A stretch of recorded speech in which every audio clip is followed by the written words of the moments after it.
Chapter 3 start हो गया है, वेक्टर। इससे पहले लेक्चर को आप आराम से देख लीजिए, जिसमें हमने वेक्टर के इंफॉर्मेशन दिया था। फिजिकल क्वांटिटीज को दो कैटेगरीज में डिवाइड कर सकता है, स्केलर और क्वांटिटी, स्केलर एंड वेक्टर, और एक थर्ड कैटेगरी टेंसर भी होती है। ठीक है, इनको हमने और फिर इनके टाइप्स ऑफ वेक्टर समझा दिए। अब हम इनके एडिशन, सब्ट्रैक्शन, मल्टीप्लिकेशन ये सीख रहे हैं। तो हम क्या सीखेंगे? अब एडिशन ऑफ टू वेक्टर्स। देखो टॉपिक स्टार्ट करें।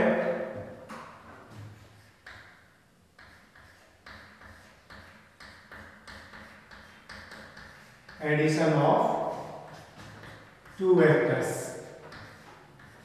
इनको ऐड करना सीखेंगे।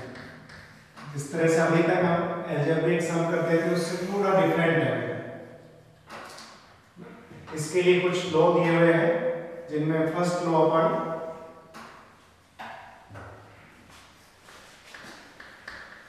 Triangle law of vector addition, triangle law of vector addition. ठीक है सर, वैसे ही नहीं ऐड कर लेते, बस यही डिफरेंस है। स्केलर क्वांटिटीज की हम उनको वैसे ही ऐड कर सकते हैं। स्केलर क्वांटिटीज का मतलब जैसे टेम्परेचर था 10 degree centigrade plus 15 degree centigrade plus 60 degree centigrade, ऐसे हम अलजेब्रिक सम कर सकते हैं, उनके डिजिट हम ले सकते हैं। लेकिन यहाँ पे वेक्टर में किसको रिप्रेजेंट करना होता है? मैग्नीट्यूड के साथ डायरेक्शन को भी, और जब डायरेक्शन डिफरेंट होती है तो इनको ऐड करने का तरीका भी डिफरेंट है। तो उसमें लॉ दिया है triangle law of vector addition. देखो हम इसको सीखते हैं इस तरह से। आपको वेक्टर को रिप्रेजेंट करना सीखे, देखो क्या तरीका है। फर्स्ट स्टेप में हमें कोई टू वेक्टर्स दिए हुए हैं, वेक्टर ए, ये कोई हमें वेक्टर बी गिवन है। ठीक, ये मैग्नीट्यूड एरो की डायरेक्शन को, ये बी का मैग्नीट्यूड और ये इसकी डायरेक्शन। एट फर्स्ट हम इनको एज इट शिफ्ट कर सकते हैं, तो शिफ्टिंग करेंगे। शिफ्ट कैसे करेंगे? इनका मैग्नीट्यूड और डायरेक्शन चेंज होनी चाहिए। एज इट यहां लेकर आएंगे, ये वेक्टर ए दिया हमने, क्लियर। अब वेक्टर बी को भी एज इट यहीं लेके आए, लेकिन यहां इस तरह से हमने ऐड कर दिया। इसके लिए वो यहां से उठा के जैसे था वैसे बी को ए के बाद ना मैग्नीट्यूड चेंज किया और ना डायरेक्शन चेंज की, मैं इसको उठा के यहां लगाया। अब देखो ये जो दो साइड्स होगी ट्रायंगल की, vector A and vector B, कैसी है ये? सेम ऑर्डर में, same direction. Next third, closing side of triangle represent the resultant vector. ये किसको शो करेगी? Resultant vector. रिजल्टेंट वेक्टर मतलब vector A plus vector B. बस ये सिंपल सा मेथड है। इसको कोई हम रिजल्टेंट एंगल थीटा या अल्फा ऐसे ले सकते हैं, क्लियर। तो ये क्या था कि एक वेक्टर से एक ट्रायंगल हमने यहां से किया, इसको ये किया तो ट्रायंगल की दो साइड्स सेम ऑर्डर में और सेम डायरेक्शन में हो। देन थर्ड क्लोजिंग साइड जो कि अपोजिट डायरेक्शन में है, ये इन दो वेक्टर्स के रिजल्टेंट को शो करती है। It means resultant vector of vector A and B according to triangular law of vector addition is vector A plus vector B. ये हो गया। अब हमें बताया था वेक्टर में हमें एक डायरेक्शन डिसाइड करना होता है और एक मैग्नीट्यूड। तो नेक्स्ट हम क्या सॉल्व करेंगे? मैग्नीट्यूड निकालेंगे इसका। मैग्नीट्यूड भी निकालना है। देखो किस तरह से, मान लेते हैं ये पॉइंट ओ हो गया, ये पी हो गया, ये कोई पॉइंट क्यू ले लिया, हम इसको रेक्टेंगल बनाते हैं, देखो आगे बढ़ा रहे हैं इसको और यहां से परपेंडिकुलर डालते हैं,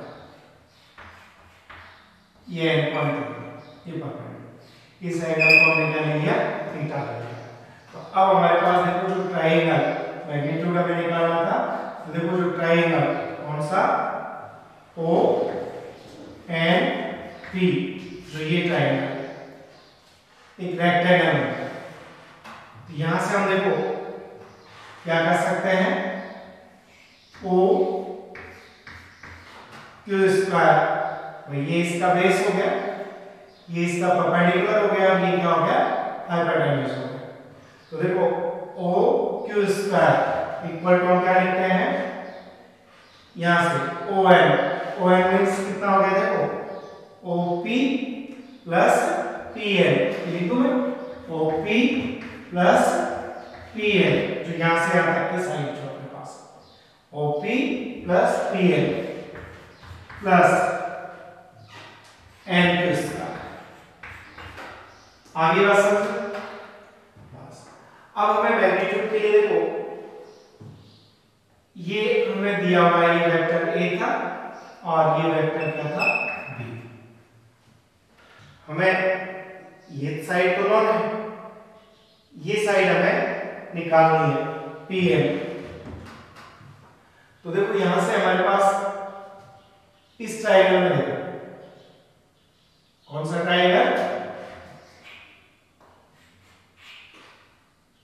triangle P Q N cos theta equal to base upon hypotenuse, base क्या है पी एन, हाइपोटेन्यूज क्या है P Q, it means cos theta equal to P N P Q, B का मैग्नीट्यूड की बात कर रहे हैं वेक्टर बी की, पी एन इक्वल टू हमारे पास क्या आ गया बी cos थीटा, इस तरह से हमें वैल्यू ले ली है।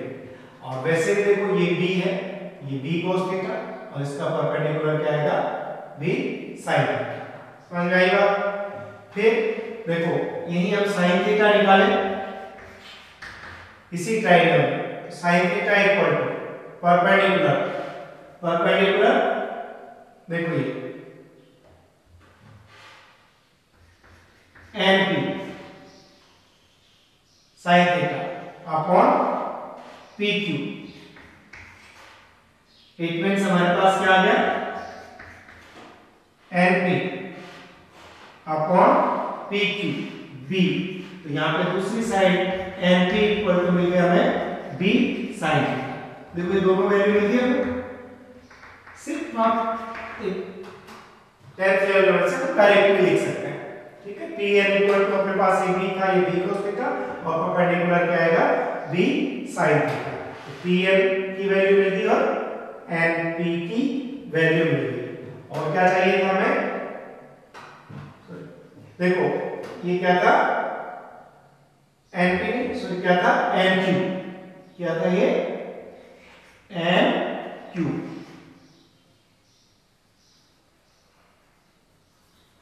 एन क्यू, गलती से आपने लिख लिया था एन क्यू।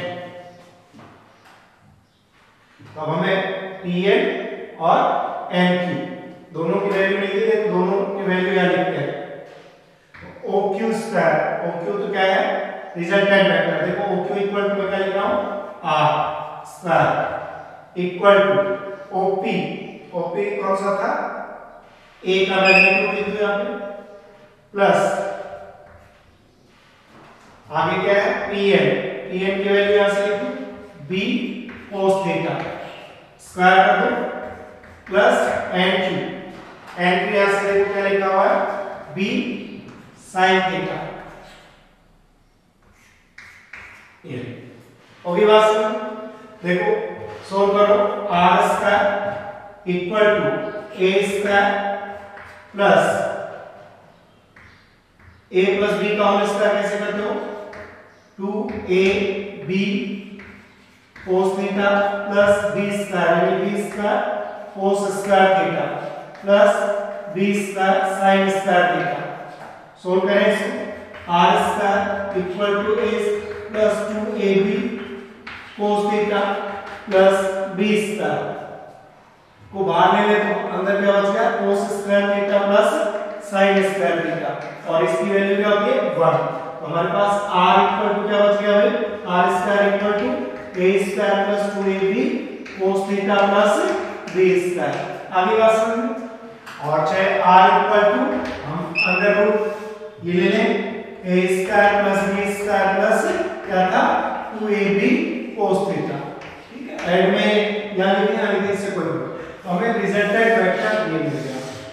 रिजल्टेंट वेक्टर क्या मिल गया a square plus b square plus 2ab cos theta. Clear. अब हमें यदि एंगल की भी जरूरत पड़े कि रिजल्टेंट वेक्टर का जो डायरेक्शन की बात करें तो अब हम मैग्नीट्यूड निकाल सकते हैं। डायरेक्शन की बात करें तो देखो डायरेक्शन tan अल्फा से निकालेंगे। tan अल्फा यहां से लेंगे तो tan alpha equal to perpendicular. Perpendicular क्या है हमारे पास n³ अपॉन बेस। तो बेस देखो क्या था अपने पास O P plus P N OP plus P N और इनकी वैल्यूज पुट कर दो। देखो n³ की वैल्यू हमारे पास है b sin थीटा ये हो गया b sin थीटा। OP की वैल्यू ये देखो OP a है प्लस PN की वैल्यू देखो PN क्या है b cos थीटा है। ये हमारे पास फॉर्मूला tan अल्फा का हो गया। ये फॉर्मूला किसका हो गया tan अल्फा का। आगे बात समझ में। तो अब देखो अपने पास काम की चीज जो आ गई कि देखो नंबर 1 रिजल्टेंट वेक्टर ट्रायंगल में से हमें लेना है। तो रिजल्टेंट आएगा vector a plus vector b। ये इनका एडिशन ऑफ 2 वेक्टर्स हो गया जिसमें दो साइड सेम डायरेक्शन में है। अपोजिट साइड वाली डायरेक्शन इनके किसको बताते हैं रिजल्टेंट। दूसरा पॉइंट जो हमें ध्यान देना है वो इसका मैग्नीट्यूड। तो मैग्नीट्यूड हमने निकाला r equal to under root a square plus b square plus 2ab cos theta. Clear. और तीसरा पॉइंट हमने निकाला डायरेक्शन का tan अल्फा का। तो tan अल्फा इक्वल टू क्या है हमारे पास b sin theta upon a plus b cos theta. और चाहे इसको ऐसे भी लिख सकते हैं tan इनवर्स करके यूं भी ले सकते हैं b sin theta upon a plus b cos theta. तो ये हमारे पास डायरेक्शन है। ठीक है। तो ये हमें एडिशन ऑफ 2 वेक्टर्स के लिए 3 फॉर्मूले हमने बना लिए रिजल्टेंट वेक्टर का मैग्नीट्यूड का और डायरेक्शन का। ये आपने ट्रायंगल क्या था ये था इसको बढ़ाया और आप ये करते हैं sin का स्क्वायर इन दोनों के स्क्वायर के ऐड के इक्वल किया है और इस sin की वैल्यू ली हमने cos थीटा sin थीटा निकाला। क्लियर। आगे बात समझ में। ठीक है। अब इस रिजल्टेंट से रिलेटेड कुछ अच्छे स्पेशल पॉइंट्स अपन लेंगे। इससे रिलेटेड हमें क्या लेना है स्पेशल पॉइंट्स लेंगे। तो मैं स्पेशल पॉइंट नोट कर देता हूं आप जब तक इसको देखिए। तो हम बात कर रहे हैं कुछ स्पेशल पॉइंट्स है ना जो आप बुक्स वगैरह में पढ़ रहे होंगे। कुछ स्टेटमेंट्स आएंगे कुछ ऑब्जेक्टिव क्वेश्चंस आएंगे जिनको सोल्व करने के लिए हमें उसका मीनिंग पता होना चाहिए। जैसे हमने फर्स्ट पॉइंट नोट किया vector addition is commutative. Vector addition is commutative it means vector a plus vector b किसके इक्वल रहेगा equal to vector b plus a। It means आपको ये टेंशन नहीं करना कि पहले वेक्टर a लेना है या b। देखो vector a plus vector b equal to vector b plus a। तो इसका अर्थ समझ में आ गया। कम्यूटेटिव इनको a प्लस b ले या b प्लस a ले ऑर्डर चेंज करने से रिजल्टेंट चेंज नहीं होगा। ठीक है। Vector addition is associative. ये क्या बात है भाई क्या लिखा वेक्टर एडिशन इज एसोसिएटिव। आपने सिर्फ याद किया है कम्यूटेटिव है एसोसिएटिव है, मीनिंग नहीं पता हमें, तो फिर हम याद है तो टिक कर सकते हैं, बाकी पता नहीं चलेगा हमें। देखो इसका क्या है एसोसिएटिव का, ये हमारे पास देखो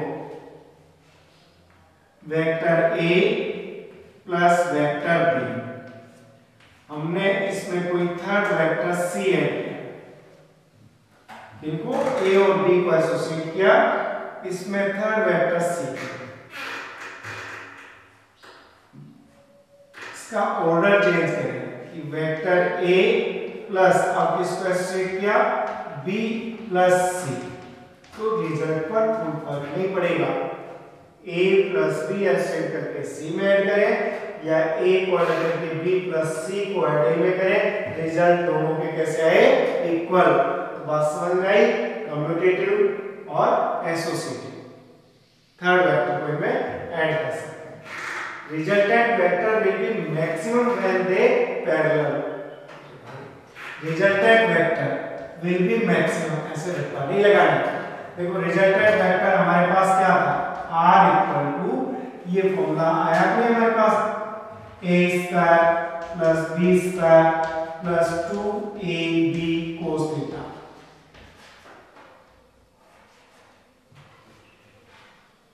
मैक्सिमम है, इनमें देखो cos थीटा की और maximum value of cos theta, theta should be 0, theta 0 रहेगा तो cos 0 इक्वल टू क्या रहेगा 1 रहेगा। आगे बात करें, थीटा 0 कब रहेगा जब दो वेक्टर एक दूसरे के कैसे रहेंगे पैरेलल रहेंगे, वेक्टर ए और वेक्टर बी। तो ए और बी में एंगल कैसा लिया 0, ए और बी में 0 लेने से cos 0 की वैल्यू कैसे रही मैक्सिमम, मैक्सिमम रही तो हमारे पास क्या रिजल्ट आया इस केस में r इक्वल टू क्या बचा भाई a square plus b square plus 2ab, यह है cos 0 इक्वल टू 1 कर दिया। इसी को हम यूं भी कर सकते हैं a प्लस b का होल स्क्वायर, क्योंकि इसी को बोलते हैं क्या आता है a square plus b square plus 2ab और अंडर रूट स्क्वायर हट जाएगा तो हमारे पास क्या आया a प्लस b, फिर क्या आया a प्लस b। तो मैक्सिमम वैल्यू जो हमें प्राप्त हुई वेक्टर की ये किसके इक्वल आ गई a प्लस b, मैग्नीट्यूड की बात, कब जब दोनों पैरेलल। आगे बात फिर देखो नेक्स्ट जो स्टेटमेंट है resultant of two vectors will be minimum when they are in parallel. याद करने की चीज नहीं है, resultant of two vectors will be minimum. तो देखो रिजल्टेंट यही हमारे पास यही चीज किसके लिए लेना है हम for minimum value of cos theta, theta should be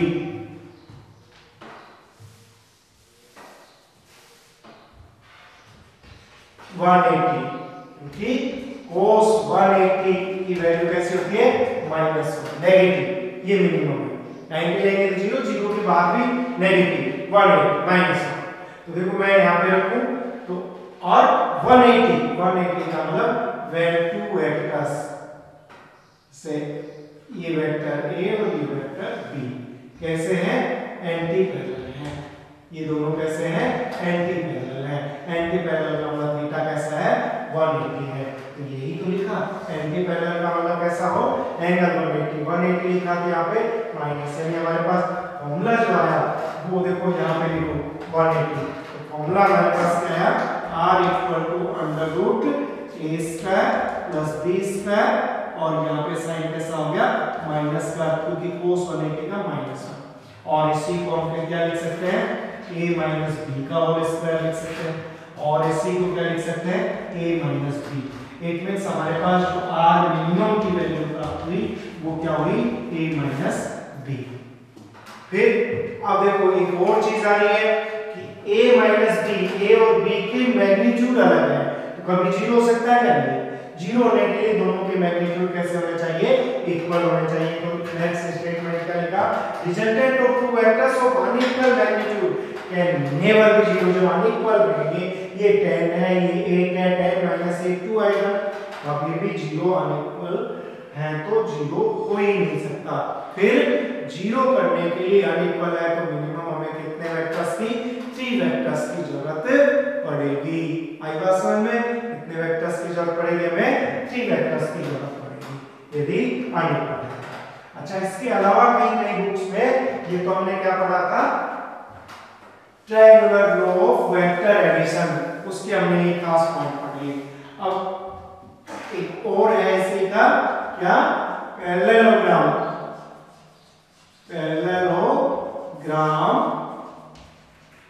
law of vector addition. देखो, जब हम ट्रायंगुलर लॉ में बताया कि ये वेक्टर ए है और ये कोई वेक्टर बी है, हम इनको एज इट शिफ्ट कर सकते हैं। तो हमने यहां शिफ्ट किया।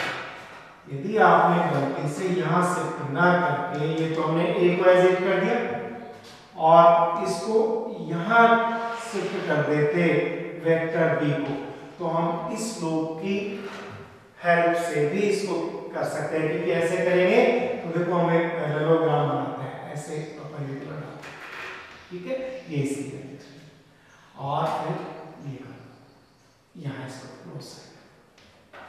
तो जब हमें पैरेललोग्राम बनाया तो देखो, जब 2 adjacent side A and B, देखो ये 2 एडजेसेंट साइड होगी तो इनका diagonal of 2 adjacent side is resultant vector of vector a plus b. This is known as parallelogram law of vector addition.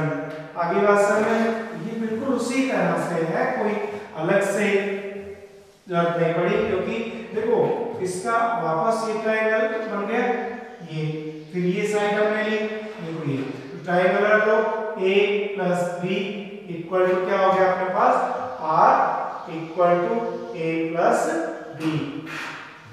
जैसे हमने ये साइड्स ली हमने, ये a और b के लिए, तो देखो बात तो वही है कि हम ये b जो ले रहे हैं वो ये किसके पैरेलल है, वेक्टर b के पैरेलल है। तो यही क्या है, parallelogram of vector addition law. देखो इसको हम यदि इस तरह से लिख लें, O A B C, ये पॉइंट्स हम ले लें तो हमें देखो जो वेक्टर ये था, vector O A, it means A, plus हमें किस को ऐड करना था, वेक्टर O C, इसी को ऐड करना था O A plus O C equal to, हमारे पास जो रिजल्टेंट आया है ये किसके इक्वल आया है, O B के इक्वल आया है, ठीक है, ये किसके इक्वल आया है, O B के इक्वल आया है। तो इन्हीं को देखो अपने पास OA it means vector A, OC equal to vector B और रिजल्टेंट वेक्टर क्या हो गया, ये अपने पास आ गया। यदि हम इसको ये लेना चाहें कि एंगल यानी डायरेक्शन, तो tan अल्फा, देखो tan अल्फा इक्वल टू हम लेना चाहें तो वही तरीका हमें अपना सकते हैं। देखो ये b है, ये थीटा है, तो देखो ये इधर वाली जो साइड है ये हमारे पास जो भी n, ये साइड क्या आ गई b cos थीटा, और ये परपेंडिकुलर साइड देखो ये साइड ये क्या आ गई b sin theta. tan alpha equal to, हम इस ट्रायंगल की बात कर रहे हैं, tan अल्फा इक्वल टू, तो क्या आ रहा है हमारे पास, tan अल्फा देखो ये साइड कौन सी है b sin थीटा अपॉन देखो ये side it means a plus देखो यहाँ तक क्या होगी b cos थीटा। ये हमारे पास डायरेक्शन का फॉर्मूला भी आ गया। यदि हमें ये फाइंड करना हो बीटा, तो इसका हम फॉर्मूला tan बीटा का लिखें, tan बीटा का लिखें तो ये हो जाएगा a sin theta upon b plus a cos theta. ये किसके लिए हो जाएगा, tan बीटा के लिए हो जाएगा। ये था parallelogram law of vector addition. इस समय ट्रायंगुलर लॉ सीखना सफिशिएंट है, ये ओनली फॉर इंफॉर्मेशन मैंने आपको बताया है parallelogram law of vector addition. और अभी अपन इसके कुछ क्वेश्चंस देखेंगे, तो मैं क्वेश्चन नोट कर देता हूं, आप जब तक इसको देखिए। तो ये क्वेश्चन नोट कर दिया मैंने। Vector A and B make angle 20 degree and 110 degree respectively with the x-axis. The magnitude of these vectors are 5 meter and 12 meter respectively. Find their resultant vector. हमें इनका resultant vector find करना है। आप कर सकते हैं और फिर चेक भी कर लीजिए, क्योंकि मैं साथ साथ ही इनको सोल्व भी कर रहा हूँ, आपको कोई टेंशन नहीं होगी, आप खुद भी ट्राई करें। वेक्टर ए एंड बी, इसको अच्छे से पढ़ना। Make an angle 20 degree respectively with x axis. तो पहले एक्सिस लोगे, एंगल इनके बीच का नहीं है, ध्यान रखना, नहीं कर दीजिए। एंगल विद एक्स एक्सिस, ये एक्स लिया, ये हमने वाई लिया। तो देखो vector A 20 degree with x axis, ये वेक्टर ए लिया हमने, ये वेक्टर ए लिया, कितना 20 डिग्री। इसका मैग्नीट्यूड कितना है 5 मीटर, इसका मैग्नीट्यूड है 5 मीटर। फिर वेक्टर बी 110 डिग्री, कहां से, ए से देखो 90 से आगे जाएगा, मैग्नीट्यूड भी इसका ज्यादा, कितना 12 मीटर। और ये क्या हो गया वेक्टर बी, और एंगल कितना हो गया 110। ये काम आपने अच्छे से कर लिया तो समझ गए कि 20 degree and 100 degree respective with x axis. X से लेना है ये 20 डिग्री और ये लेना 110 डिग्री। तो रिजल्टेंट कैसे आएगा? रिजल्टेंट का फॉर्मूला तो हमारे पास r इक्वल टू क्या फॉर्मूला है, a square plus b square plus 2ab cos theta. तो theta is angle between vector a and vector b। तो थीटा यही है, थीटा इस फॉर्मूले में क्या है, angle between vector a and vector b। तो बताओ वेक्टर a और b के बीच में एंगल कितना है, क्वेश्चन में देख रहे हो, आ रही है बात समझ में? ये देखो x एक्सिस से 20 और x एक्सिस से 120, तो हमें तो between a and b find करना है।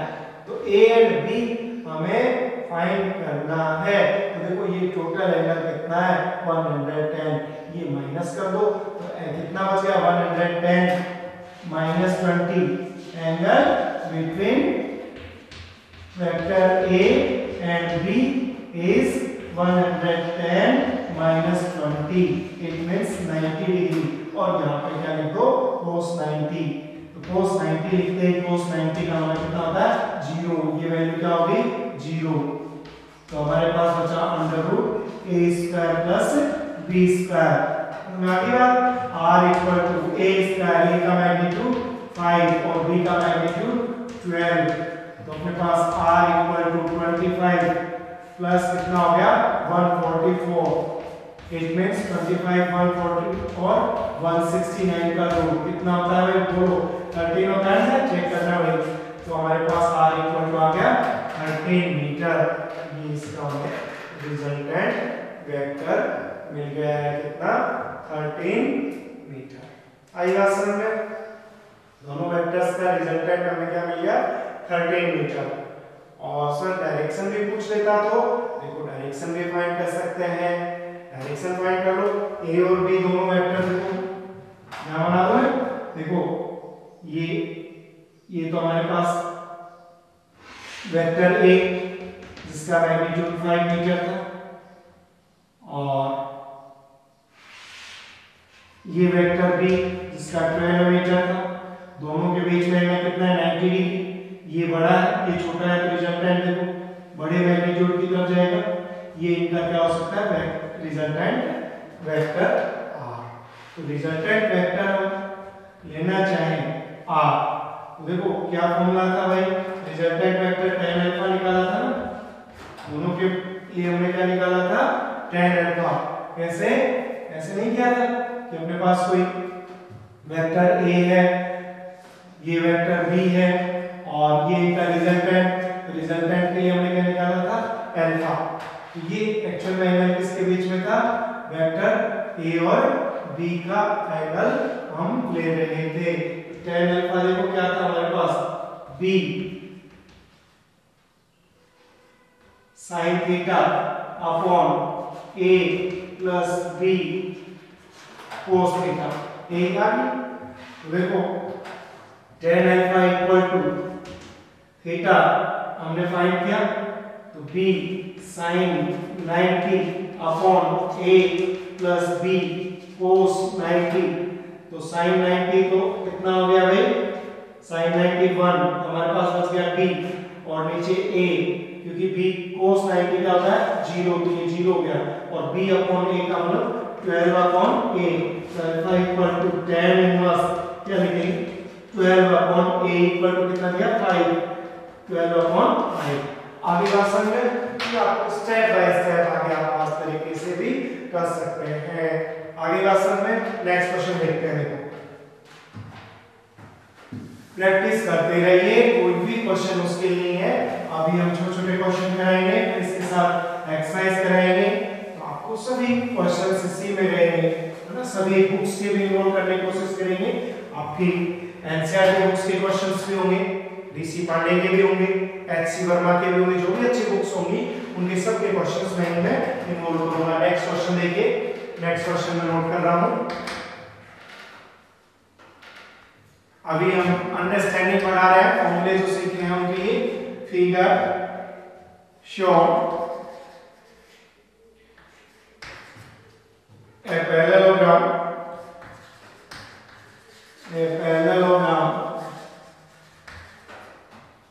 ABCD, prove that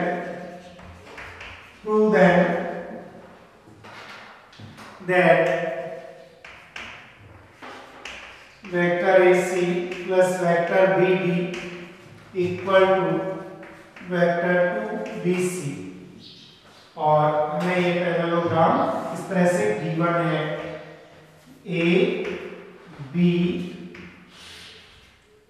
C D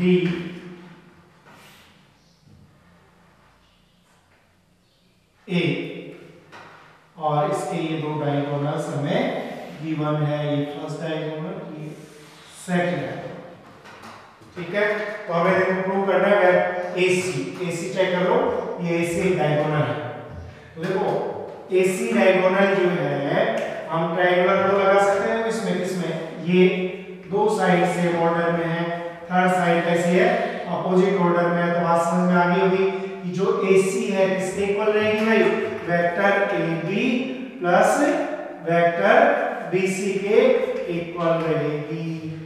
इसी तरह देखो सेकंड जो डायगोनल है BD, इसको भी देखते हैं, BD इक्वल टू जो है, देखो इसमें भी हमें ट्रायंगल मिल रहा है क्या, देखो ये अपने पास और ये जो है, तो देखो ये जो डायगोनल है ट्रायंगल किस तरीके से, ये इस तरह से, तो देखो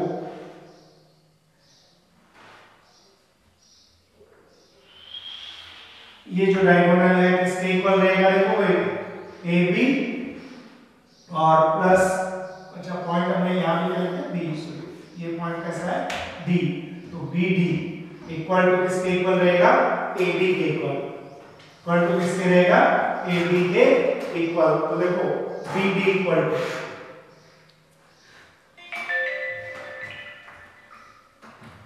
जो BD है, देखो सेम ऑर्डर वाली AD प्लस AB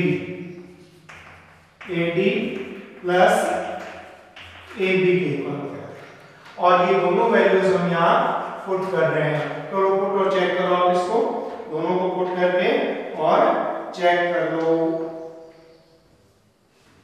बताइए फिर मुझे।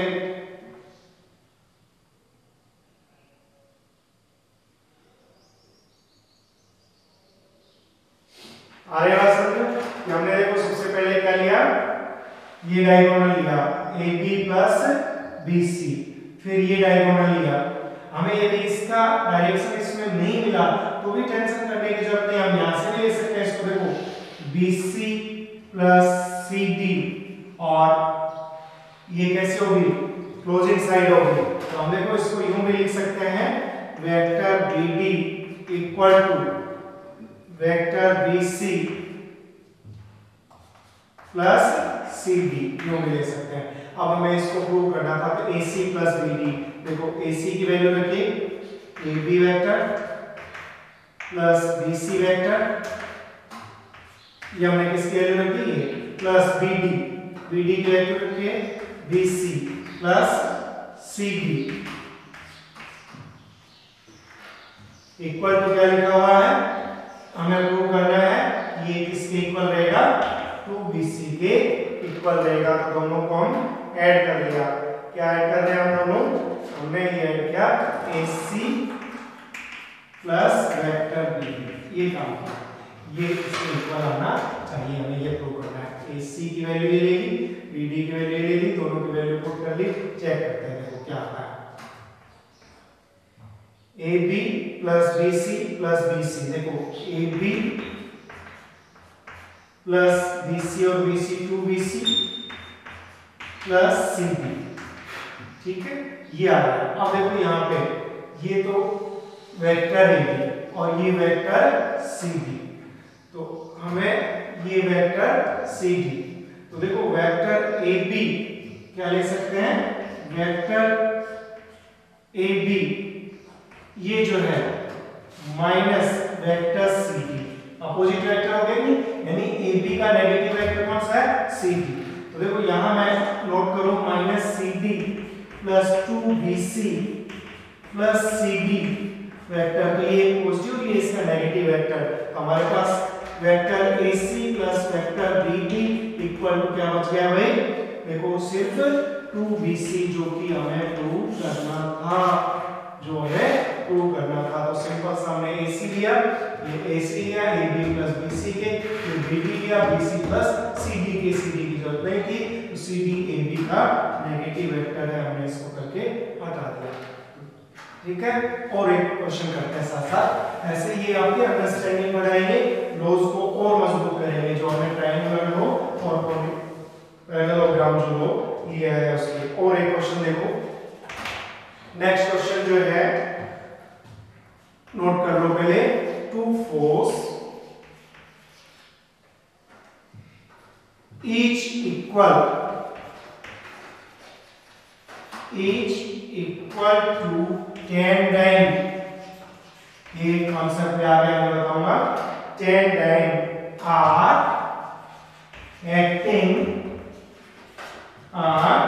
acting as shown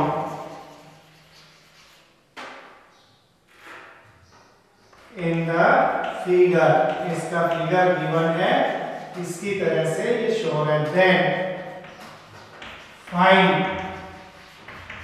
the resultant of these vectors, देखो हमें जो गिवन है ध्यान से देखना, ऐसे 10 डाइन वेक्टर यानी F1, ये हमें दिया हुआ है ये भी इक्वल होगा 10 डाइन, यहां लिख रखा है 60 डिग्री।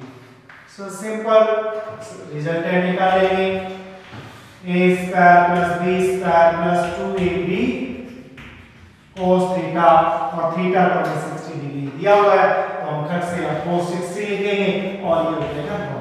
आप ध्यान से देखना, देखो 60 डिग्री नहीं है, इसकी डायरेक्शन तो हमें ये दी हुई है, यूं दिया होता वेक्टर तो दोनों वेक्टर a और b, जैसे हम इसको a मान लिया इसको b, तो a और b दोनों यूं देते और फिर 60 डिग्री देते तो हम रख लेते। अब तो a और b के बीच में एंगल है, देखो आगे बढ़ाओ इसको, इधर जा रहा है, तो a और b के बीच एंगल कितना, देखो टोटल कितना 180, 180 माइनस कितना कर दो 16, तो ये बचा कितना 120 डिग्री, तो एक्चुअल में जो है थीटा मिला कितना मिला 120। अब कर दोगे तो सिंपल है, r इक्वल टू दोनों इक्वल है, यहाँ पे tan लिखेंगे, यहाँ पे भी tan लिखेंगे, यहाँ 2ab cos 120 लिखेंगे, सोल्व करेंगे 100 प्लस 100 प्लस ab की वैल्यू लिख दो भाई 10 into 10 100 into 2 100 cos 1 minus 1 by 2 और अंडर रूट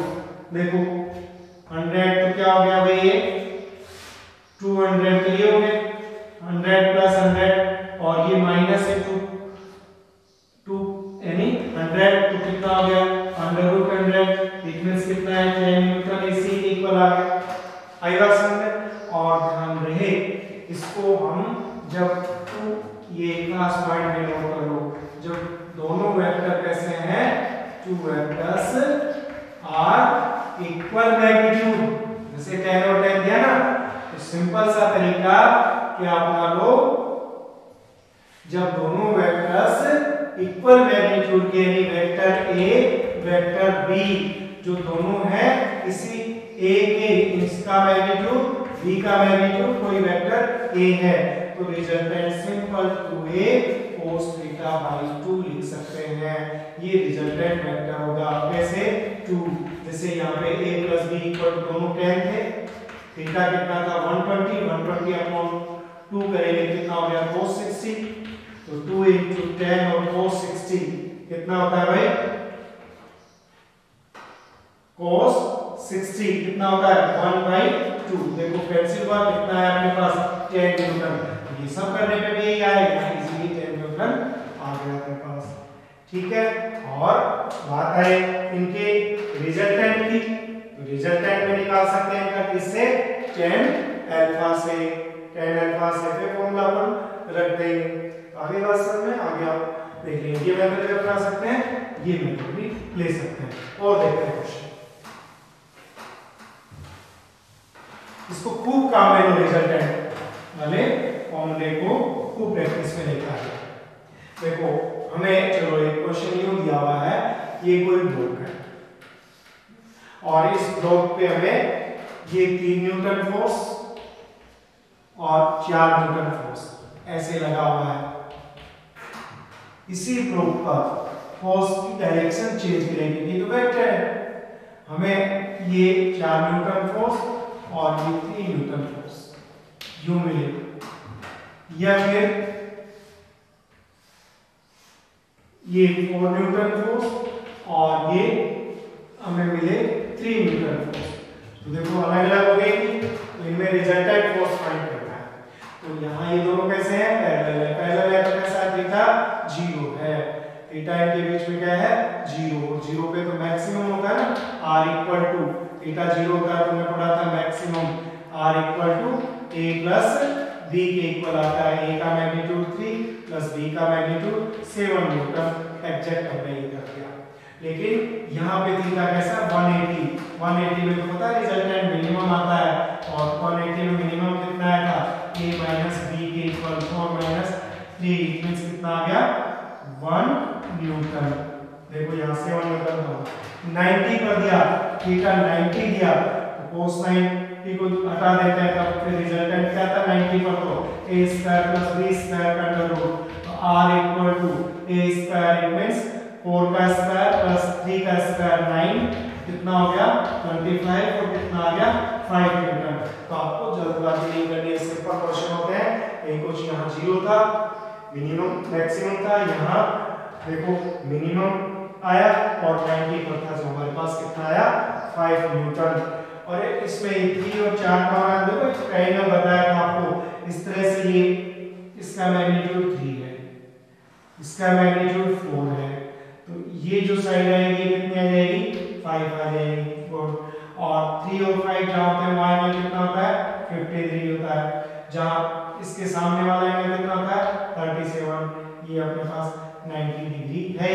तो हमें डायरेक्शन सिंपली tan अल्फा निकालना हो, तो tan अल्फा देखो ये तो वेक्टर a था, ये अपने पास क्या था वेक्टर b था, तो ये वेक्टर a और b दोनों हमें गिवन ही थे, कैसे थे 90 डिग्री पर है, और रिजल्टेंट अपन निकाले तो देखो ये अपने आप ही आ रहा है tan 37, अल्फा की वैल्यू कितनी आ रही है tan 37, तो अपने पास tan 37 लेंगे, tan 37 तो tan थीटा क्या होता है भाई परपेंडिकुलर अपॉन बेस, क्या देंगे 3/4, इसकी वैल्यू कितनी और यहाँ से अपने पास ये आ जाएगा।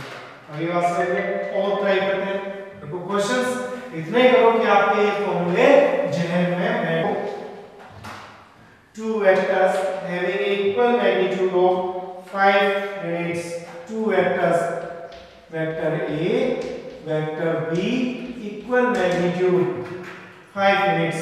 क्वेश्चन सुन लो भाई, मैं लिख दिया क्या क्या लिखा हुआ है, two vectors having equal magnitude of 5 units have an angle theta equal to 60 degree, दोनों के मैग्नीट्यूड और ये एंगल, यानी ये वेक्टर ए है और ये वेक्टर बी है और दोनों के बीच एंगल हमें कितना गिवन है, 60 degree between them. Find the magnitude of the resultant vector and its angle from one of the vector. तो देखो इनका रिजल्टेंट दोनों इक्वल है, तो अभी एक फॉर्मूला बताया था ना आपको, क्या कर सकते हैं 2a cos theta by 2, simple, दोनों का मैग्नीट्यूड कितना 5, cos थीटा बाई 2 60 बाई 2 करेंगे तो 62 बाई तो कितना हो गया भाई, cos 30 हो गया ना, और cos 30 तो कितना होता है √3 बाई 2, इट मींस 5√3 इसका मैग्नीट्यूड आ गया। तो इनका रिजल्टेंट अपने पास कहीं, ये इनका क्या हो गया, रिजल्टेंट हो गया, और रिजल्टेंट का एंगल हम निकालें तो हम क्या निकालेंगे, tan अल्फा, क्या निकालेंगे tan अल्फा। तो इसमें देखो वैसे भी दोनों क्या, ए का भी मैग्नीट्यूड कितना है 5 और इसका 5 इक्वल है, किस आएगा मिडल में, यानी दोनों किस एंगल पे रहेंगे 30 डिग्री पर, इस पर रहेंगे 30 डिग्री पर, रिजल्टेंट जो रहेगा वो कितने में रहेगा 30 डिग्री पर। ओके, तो इस तरह से अपन ने ये सारी चीजें सीख ली, और अभी एक छोटा सा पॉइंट बन रहा है, मैं इस पॉइंट को नोट कर देता हूं फिर आपको एक्सप्लेन कर देता हूं। तो नेक्स्ट पॉइंट था अपना addition of more than 2 vectors.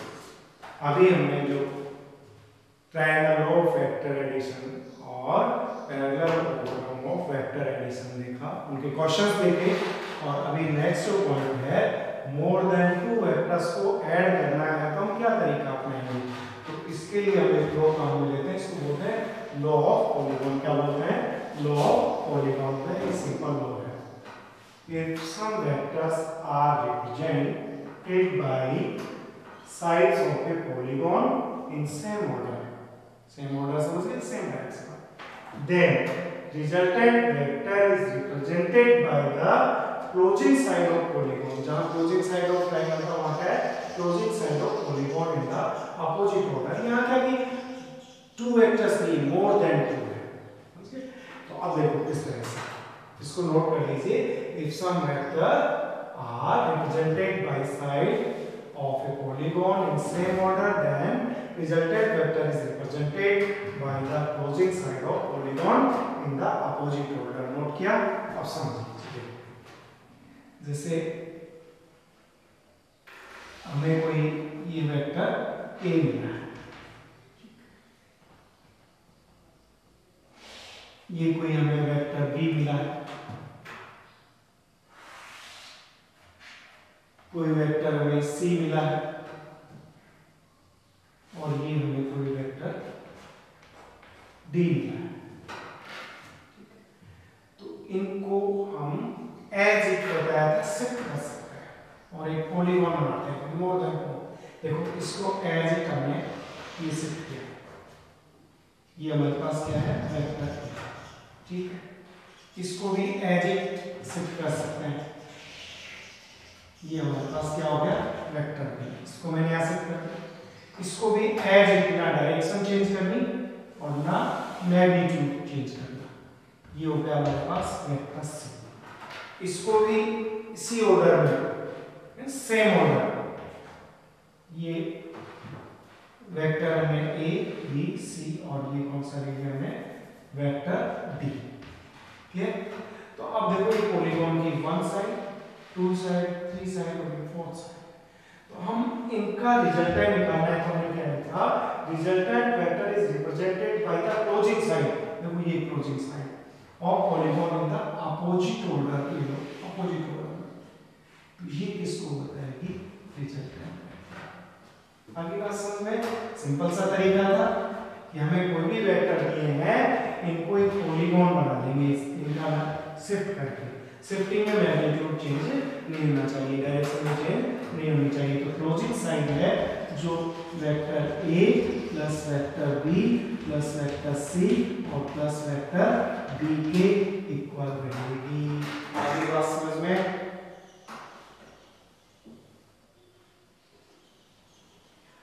अब आपके दिमाग में क्वेश्चन आए कि सर यदि ये भी हम सेम ऑर्डर में ले लें सभी sides, all sides are same order, जैसे vector A plus vector B plus vector C plus vector D, ये सब सेम ऑर्डर में होती, तो फिर इनका जो रिजल्टेंट आता वो क्या था?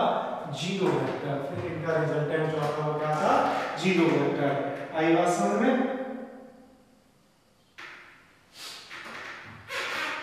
ये अपने पास था वेक्टर एडिशन वाला काम, हमने फिनिश कर दिया है, कंप्लीट कर दिया है। Thank you so much, have a nice day.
देखो इधर ध्यान से अपने क्या करना था, एक बार वापस चेक करते हैं।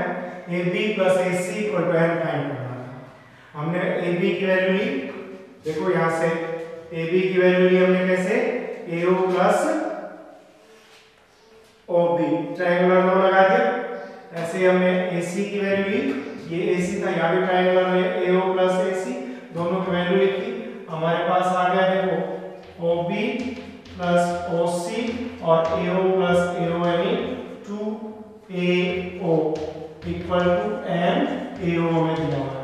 अब देखो इनकी वैल्यू, यहाँ देखो अभी हमने रिलेशन पढ़ा था OA plus OB, OA plus OB plus OC, ये किसके इक्वल रहते हैं भाई, वेक्टर 0 के इक्वल। तो हमें OB plus OC equal to क्या मिल गया, माइनस वेक्टर 2A, और चाहे हम इसको अपोजिट करके लिख सकते हैं प्लस AO, डायरेक्शन चेंज कर दी, ठीक है। तो OB प्लस OC समझ में आया, देखो इसको ले ले माइनस हो गए, लेकिन हमें जरूरत किसकी थी, AO की, तो AO की जरूरत थी। तो देखो इधर इसका माइनस हो गया है, तो इसका ऑर्डर चेंज करेंगे क्या हो जाएगा, प्लस का। तो यहाँ पे देखो प्लस OA प्लस AO और 2OA इक्वल टू NAO, देखो ये कितना हो गया, 3AO equal to NAO, n equal to 3, n equal to 3, तो इसका हो गया अपने पास n इक्वल टू 3। क्वेश्चन किए हमने खूब सारे, और क्वेश्चन कर सकते हैं अभी। नेक्स्ट क्वेश्चन देखो, बोलो इसके लिए थैंक यू कृष्णा। और नेक्स्ट क्वेश्चन, नेक्स्ट क्वेश्चन हमें गिवन है A plus B equal to magnitude of A minus B, then find the angle between vector A and B, between vector A and vector B। देखो क्या दिया हमें, vector A plus B, magnitude of vector A plus B equal to magnitude of A minus B, then find the angle. तो अब vector A plus B का magnitude लिख दो, क्या होता है, root A square plus B square plus 2AB cos theta होता है कि, तो माइनस का क्या होता है, इसका मैग्नीट्यूड होता है A square plus B square minus 2AB cos theta, दोनों साइड में रूट है, हटा दो, A square plus B square plus 2AB cos theta equal to A square plus B square minus 2AB cos theta. अरे solve कर लो भाई, अब देखो ये कैंसिल हो गए, नहीं हो गए, इसको इधर ले आओ, minus 4AB cos theta equal to 0, और cos थीटा इक्वल टू क्या है, 0, it means theta equal to क्या है भाई, 90, cos 90 क्या होता है, 0। तो ये क्या है, एंगल इनके बीच में क्या है अपने पास, 90। Thank you Krishna. और नेक्स्ट क्वेश्चन देखते हैं, आप भी बोल रहे हैं कि नहीं, देखो नेक्स्ट क्वेश्चन देखो, हमें एक और क्वेश्चन मिला है, vector A equal to 4i cap plus nj cap minus 2k cap and vector B equal to 2i cap plus 3j cap plus k cap. Then find the values of n. Find the value of n so that vector A perpendicular vector to B. Find value की, तो देखो ये हमें hint अच्छा मिल गया, to perpendicular vectors का dot product is always 0। Dot product of two perpendicular vectors is always 0. A dot B should 0 होना चाहिए। तो देखो हम A dot B, A की वैल्यू अपने पास 4i cap, n j cap minus 2k cap dot b की value लिखो 2i cap plus 3j cap plus k cap. ठीक है, देखो शुड भी क्या होना चाहिए, ये वैल्यू 0 होनी चाहिए। तो डॉट प्रोडक्ट में देखो i dot i j dot j और k डॉट k 1 होता है, बाकी 0, तो इनको रखो 4 into 2 8 i डॉट a 1 हो गया। देखो इधर n into 3 3n j dot j 1 हो गया, minus 2 into 1 k dot k 1 हो गया इक्वल टू 0। देखो 6 plus 3n equal to 0, 3n equal to 6, 3n equal to क्या हो गया 6 और n इक्वल टू कितना हो गया -2। n की वैल्यू क्या आ गई भाई -2, तो आंसर मिल गया हमें n इक्वल टू -2। तो आज तो खूब सारे क्वेश्चंस के इस वीडियो में, और ये हमने चैप्टर को भी फिनिश कर दिया और इसके क्वेश्चंस को भी फिनिश कर दिया। Thank you so much. Have a nice day. Thank you.